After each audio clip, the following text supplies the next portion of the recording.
Shalom, salam sejahtera dan salam sehat bagi kita semua. Kita berjumpa kembali dalam Setetes Embun Pagi, episode 99.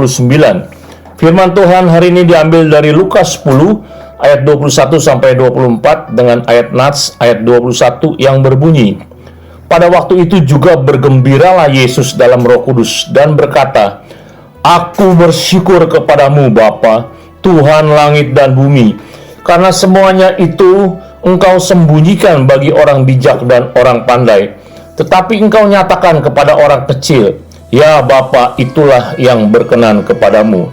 Saudara, Alkitab mencatat Yesus bergembira dalam Roh Kudus. Biasanya kita melihat Yesus bersedih, Yesus menderita, tetapi hari ini bergembira. Apa yang menyebabkan Yesus bergembira? Ketika itu baru saja 70 muridnya bersaksi bagaimana mereka juga takjub atas kuasa Yesus yang terjadi dalam pelayanan mereka menaklukkan setan.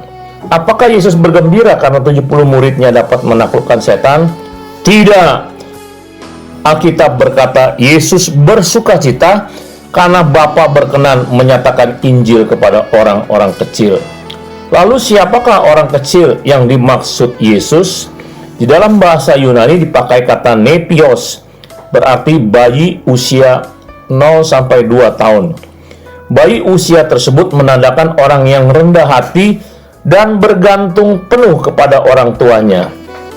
Artinya Tuhan Yesus bersyukur Bapa menyatakan pewahyuan kepada orang-orang yang rendah hati dan bergantung kepadanya. Itu menyenangkan Bapa. Tuhan tidak menyatakan kepada orang yang bijak dan orang yang pandai.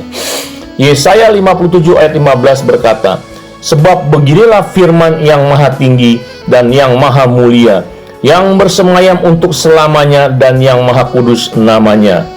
Aku bersemayam di tempat tinggi dan di tempat kudus, tetapi juga bersama-sama orang yang remuk dan rendah hati, untuk menghidupkan semangat orang-orang yang rendah hati dan untuk menghidupkan hati orang-orang yang remuk." Saudara, pelajaran apa yang kita dapat hari ini? Ketika kita sungguh-sungguh merendahkan hati kita di hadapan Allah, maka Allah akan menyatakan isi hatinya kepada kita. Sukacita kita bahkan di tengah-tengah pandemik ini akan menjadi sukacita yang ajaib. Bukan dari usaha manusia atau hikmat kepintaran manusia, tetapi sukacita sejati datang dari Allah yang hidup.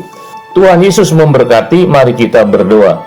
Terima kasih Tuhan, hari ini kami belajar bahwa orang yang rendah hati diperkenalkan oleh Engkau, dan Engkau menyatakan diri kepada orang yang rendah hati. Tolong kami supaya kami menjadi rendah hati dan belajar rendah hati. Ampuni kadang-kadang kami sombong, tetapi kami percaya hari ini Tuhan mengingatkan kami. Di dalam nama Yesus kami berdoa. Amin.